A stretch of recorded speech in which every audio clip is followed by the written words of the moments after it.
tu espacio. Chao. Buenos días. Bueno, gracias. Chao, chao, un beso. Adiós. Bueno, chao, igual para ti. Bueno, tocayo, mi columna giró en torno al racismo. Me parece que es un tema, no es coyuntural, es un tema epidémico ahí como en el tiempo suspendido, y me di a la tarea de mostrar cómo no se ha subsanado, a pesar de que ha habido avances. Yo creo que sigue habiendo racismo, sigue habiendo discriminación.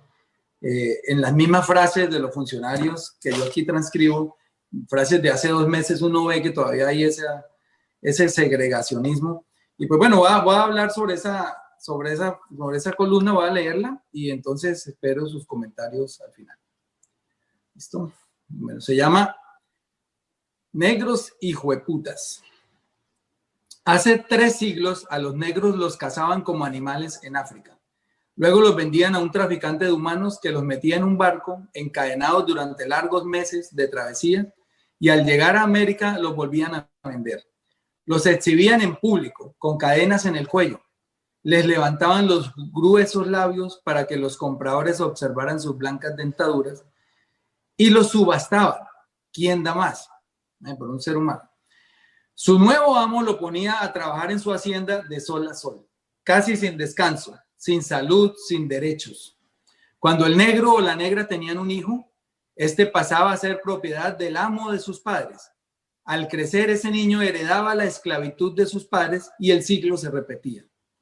Cuando el negro intentaba sublevarse o cometía un error o simplemente se cansaba, era reprendido a latigazos o permanecer colgado sin agua ni alimentos durante días enteros.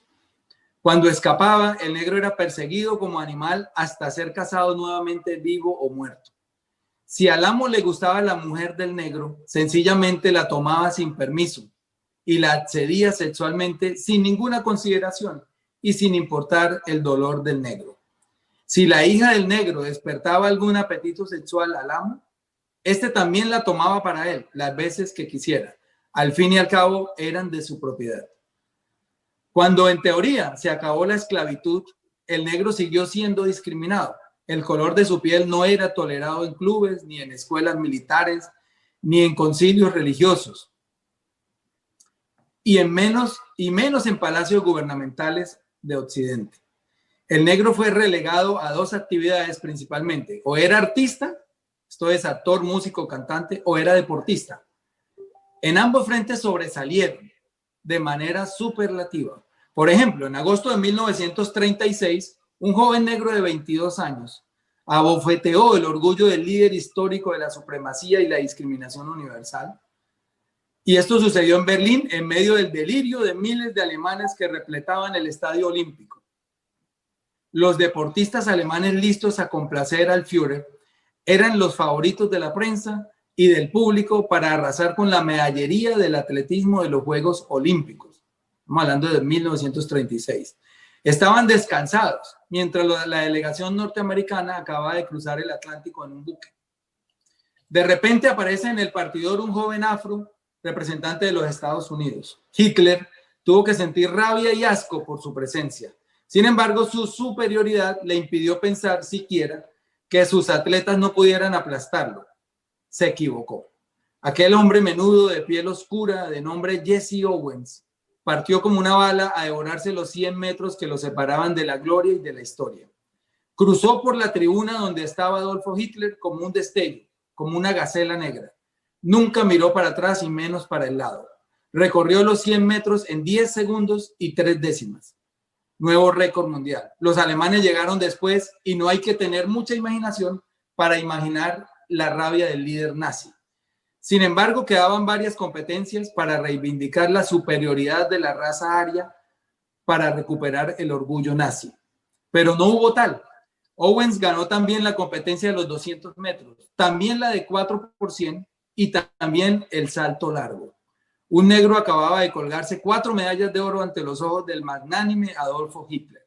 Pero nada valió, de nada valió. Luego de vestir de gloria la bandera norteamericana, el negro terminó trabajando en una lavandería y haciendo demostraciones circenses compitiendo contra un caballo.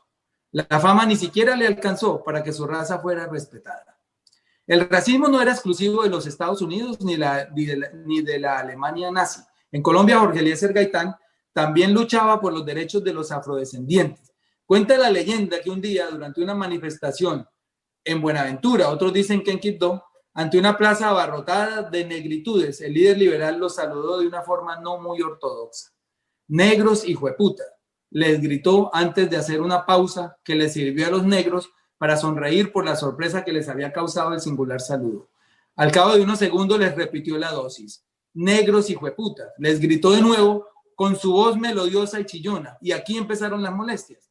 Las risas se transformaron en rabia y desconcierto, pero el dominio de masas que tenía Gaitán era absoluto. Él sabía que la muchedumbre se aguantaba un tercer madrazo y lo soltó enseguida acompañado de una queja. Negros y jueputas, así los trata a ustedes la oligarquía criolla, pero esto lo vamos a cambiar entre todos. De inmediato la plaza estalló en aplausos y vítores. Era el comienzo de una lucha contra el racismo que aún no termina. Una conquista pendiente porque el racismo no se supera con leyes. Se requiere una actitud frente a la vida, una tolerancia que no se decreta, pues ella nace de profundos cambios culturales y educativos. En 1948, mientras en Colombia asesinaban a Gaitán, según una senadora que pareciera tener problemas mentales, crimen perpetrado por sicarios de la izquierda internacional, en Sudáfrica, con el voto de los blancos, porque los negros no podían votar, el Partido Nacional de Sudáfrica ganó las elecciones. Implementó un régimen segregacionista que pisoteó, literalmente, los pocos derechos que le quedaban a los negros. Quedaron prohibidos los matrimonios interraciales, se les prohibió la libre movilización y se les demarcaron las zonas por donde podían o no pasar para que no tuvieran contacto con los blancos. El presidente de esa nación, un pastor cristiano de nombre François Malan, dictó en 1951 más leyes para segregar, apartar, separar a los blancos de los negros. Por ejemplo, los negros no podían adquirir propiedades en las zonas urbanas a fin de mantenerlos en las zonas rurales. Esta humillación del hombre por el hombre parió para los derechos humanos a un ser de luz, Nelson Mandela. Uno de sus primeros actos, en 1952, fue iniciar una campaña de resistencia civil pacífica, por la cual fue arrestado y condenado por primera vez. El gobierno de minoría blanca, solo el 21% de la población era blanca, creó en 1953 zonas para distanciar a los negros de los blancos. En escuelas, bancos, parques y demás sitios públicos fueron demarcadas las zonas donde deberían permanecer los negros, alejados de las zonas donde deberían de partir los blancos. En autobuses y en los paraderos también había segregación. Los negros esperaban su transporte en un lugar y los blancos en otro. Esta canallada sin razón recibió el nombre de apartheid. Y las normas que transcribo en esta columna aparecen en la legislación del apartheid.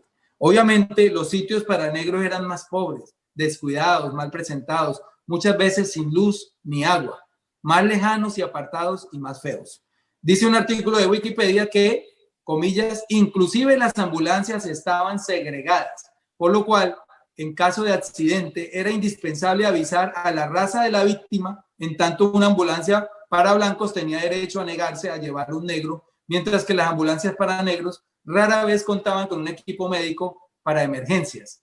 En los hospitales el drama no era distinto. Los de los blancos estaban equipados y los de los negros no. Hubo casos infames. Hubo casos de infame expropiación en los que, por ejemplo, se expulsaba a los negros de un barrio para construir allí barrios de blancos. Entre tanto, en Norteamérica las cosas no eran menos distintas.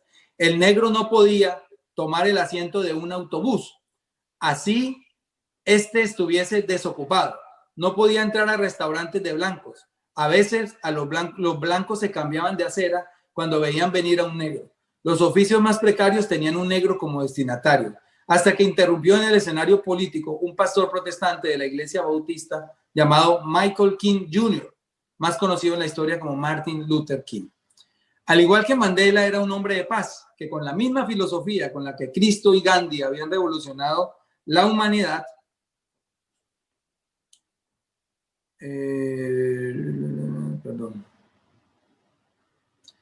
habían revolucionado la humanidad en sus respectivas épocas, la no violencia, quiso reivindicar para sus hermanos negros los derechos civiles universales, el derecho a la libertad, a la autodeterminación, a la dignidad, el derecho a trabajar y estudiar, a elegir y ser elegido, el derecho a ser. Fue una lucha ardua, larga, paciente, inteligente, estratégica. Repito estos adjetivos para aquellos que sienten desconsuelo por la libertad otorgada a Álvaro Uribe ayer. Fue una lucha ardua, larga, paciente, inteligente, estratégica, pero sobre todo digna. Empezó oficialmente el 1 de diciembre de 1955, cuando Rosa Parks fue arrestada por no ceder su asiento de autobús a un hombre blanco. Rosa, mujer negra, digna, sin miedo, cansada tal vez de las humillaciones, se rehusó a ser pisoteada de nuevo por una ley absurda. Estaba violando las leyes segregacionistas de la ciudad de Montgomery. Ante su arresto, los 42,000 negros de la ciudad se fueron a paro. Un uribista de hoy, ubicado en esa época, exclamó con no poco odio: vándalos asquerosos, boicotearon el transporte público, no dejan producir, mamertos castrochavistas inmundos que quieren incendiar el mundo, produzcan, cierro comillas. No sé si el uribista les hubiera reconocido que fueron más consistentes y persistentes que nosotros. A lo mejor sí, porque el boicot al transporte público, enmarcado dentro de una campaña de resistencia civil no violenta, consistente en no tomar el autobús, aunque tuvieran que caminar 10, 20 o 30 kilómetros para llegar a sus trabajos, duró 382 días, más de un año, versus las nuestras que nunca pasan de una tarde. El movimiento liderado por King Jr. logró su objetivo gracias, ¿adivinen a quién? Sí, señores, a la Corte Suprema de Justicia de los Estados Unidos. En palabras de nuestro uribista teletransportado a los años 50, una corte socialista, comunista, castrochavista, merecedora de una ley que la extinguiera. El 13 de noviembre de 1956, la Corte declaró ilegal la segregación de negros en restaurantes, escuelas, autobuses y lugares de trabajo y espacios públicos. Al año siguiente, Luther King fue apuñalado por una mujer que lo acusó de comunista. Aunque estuvo a punto de morir, perdonó a su agresora y llamó la atención a la sociedad estadounidense sobre los peligrosos niveles de rencor e intolerancia a que estaban llegando y que seguramente desembocarían en violencia racial. Dicho y hecho, las constantes manifestaciones hicieron desesperar a la policía.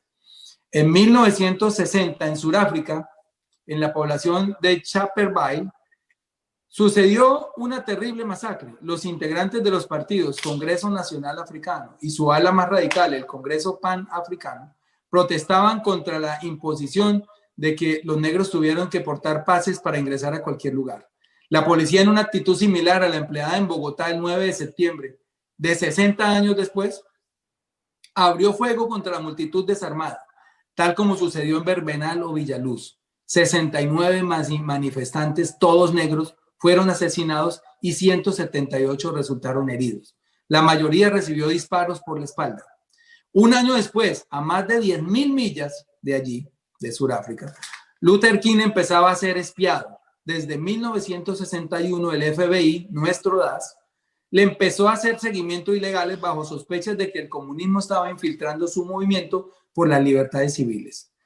Igual a lo que sucedió aquí en la época de Uribe presidente, solo que al pastor King no le interceptaron el celular porque no existían los celulares. De resto, todo igual. A Luther King no le pudieron comprobar nada los del DAS, los del FBI.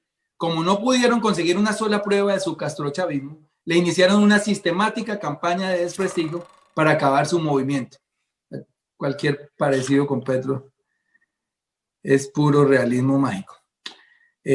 No pudieron acabar su movimiento.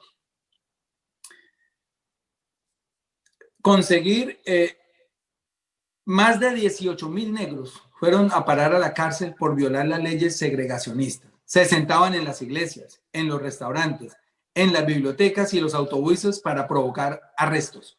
Luego venían las manifestaciones y la brutalidad policial se hacía manifiesta ante las cámaras de los noticieros. A medida que la simpatía por los métodos no violentos del líder afroamericano crecían también los atentados contra su vida. Incendiaron su casa, pusieron una bomba en un hotel donde se estaba hospedando, volaron la casa de su hermano, vuelvo otra vez Petro, y atentaron contra su iglesia. Un domingo de mediados de septiembre, el Ku Klux Klan hizo detonar una bomba en la iglesia bautista mientras decenas de negros cantaban sus alabanzas al Señor. 4 jovencitas negras murieron y 22 niños resultaron gravemente heridos. La indignación se volvió nacional y a partir de entonces el movimiento por los derechos civiles entró en una fase de conquistas. Al igual que Mandela, King fue arrestado varias veces, a pesar de que jamás levantó un dedo para señalar y menos para tocar a un policía. En 1963, con el beneplácito del presidente John F. Kennedy, los negros marcharon sobre Washington, donde Luther King pronunció ante más de 250,000 asistentes a la manifestación su famoso discurso I have a dream, yo tengo un sueño, catalogado como el mejor de la historia de los Estados Unidos. Ese mismo año y casi por la misma fecha, Nelson Mandela era condenado a cadena perpetua en un juicio sin garantías por el solo hecho de luchar por reivindicar los derechos más elementales de sus compatriotas negros. En 1964 fue aprobada la Ley de Derechos Civiles que le significó un premio Nobel de Paz a Martin Luther King, el amor de todos los suyos, la admiración de millones de norteamericanos, pero también al mismo tiempo el odio y el rencor de aquellos que odian la diferencia, esos mismos enfermos que se ahogan en su veneno cuando alguien piensa distinto. En 1965, luego de una masacre de líderes por los derechos civiles que intentaron cruzar el puente de Selma, King reorganizó la marcha y partió con 3,200 manifestantes de Selma a Montgomery. Luego de caminar diariamente 20 millas para cubrir las 684 millas del trayecto, llegó a Montgomery con 25,000 caminantes. Durante se sumaron por el camino. Ese mismo día fue asesinada la activista de los derechos civiles Viola Liuzzo por parte del Ku Klux Klan. La protesta por el asesinato de Viola, que era una mujer blanca que luchaba por los derechos de los negros, de hecho transportaba a varios de ellos mientras fue atacada, condujo a la aprobación 5 meses después de la ley que le daba derecho al voto a los negros.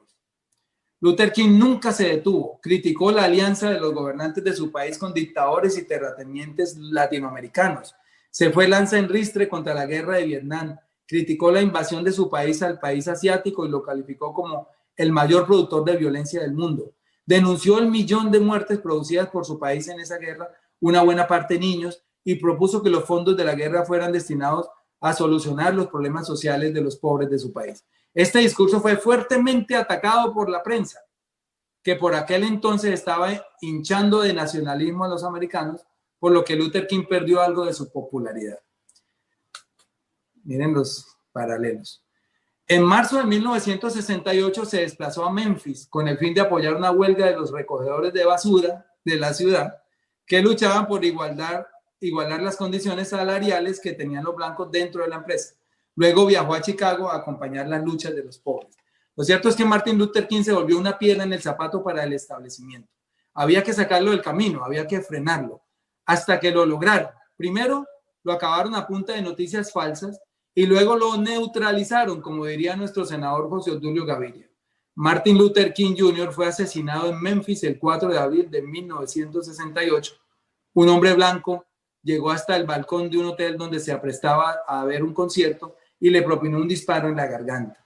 La noche anterior había pronunciado un discurso premonitorio en el que dijo no estar asustado, no tener miedo a la muerte y haber sido autorizado por el Señor para ascender a la montaña. Su asesinato desató la furia del poder negro, Black Power.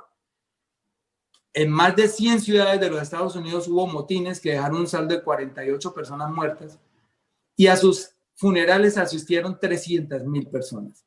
8 años después, otro negro, otro pacifista, otro crítico de la guerra fue objeto de un atentado por proponer un concierto gratuito por la paz de Jamaica. Bob Marley, como sucedió con Luis Carlos Galán, los escoltas de Bob desaparecieron como por arte de magia y al momento aparecieron 7 pistoleros, le hicieron más de 80 disparos a él, a su esposa y a su manager y milagrosamente ninguno murió, ustedes quedaron heridos. No obstante los logros de Luther King y la consolidación de los derechos de los negros en Sudáfrica por el sacrificio de Nelson Mandela, quien permaneció preso durante 27 años, los negros siguen siendo discriminados en todo el mundo. Aunque ya los Estados Unidos tuvieron su primer presidente negro con Barack Obama y 2 tenistas negras aquí me falta, deslumbran en el concierto del deporte el asesinato de George Floyd a mano de 2 policías el pasado 25 de mayo en la ciudad de Minneapolis y que desató la oleada de protestas más violentas de los últimos años, demuestra que el racismo sigue vivo, pues las estadísticas dicen que si se es negro en los Estados Unidos se tiene el doble de posibilidades de morir en una diligencia policial que un blanco. Hay discotecas aquí nomás en Cartagena o Bogotá donde los inadmiten. Hay coros racistas en los estadios, pero también tenemos nuestros negros y negras luchando por sus derechos y reivindicaciones.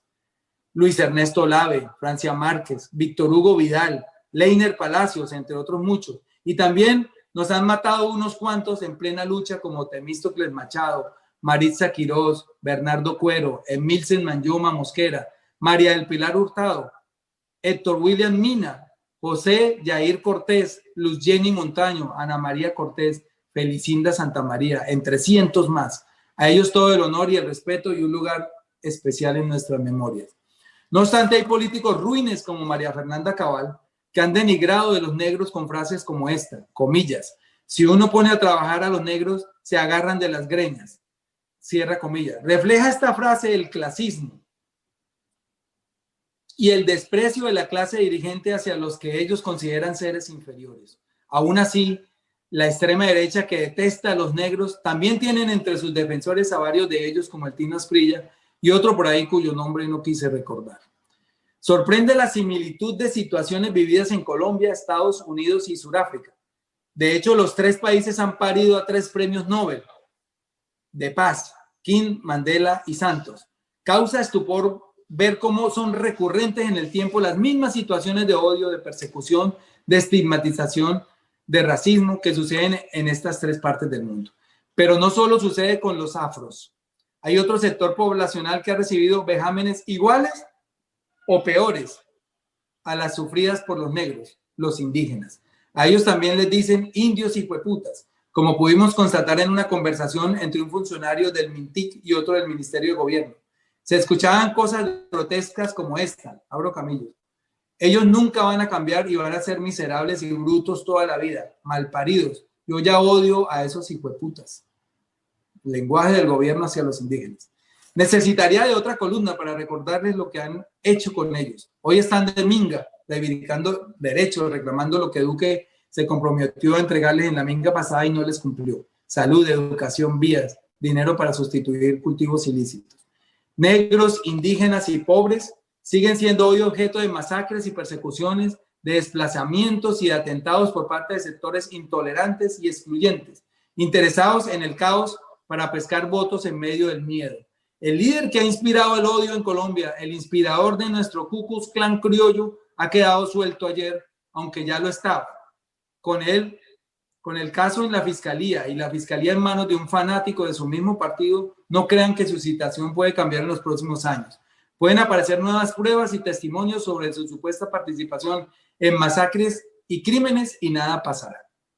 Colombia enfrentará los próximos 2 años hasta el cambio de Duque por un gobierno alternativo, porque ya tienen perdidas las elecciones, una de las peores etapas de su vida republicana, con un desempleo en su máximo histórico, una pandemia mal manejada que amenaza con volvernos a encerrar sin una renta básica y con más de 140,000 empresarios quebrados porque fueron excluidos de las ayudas gubernamentales.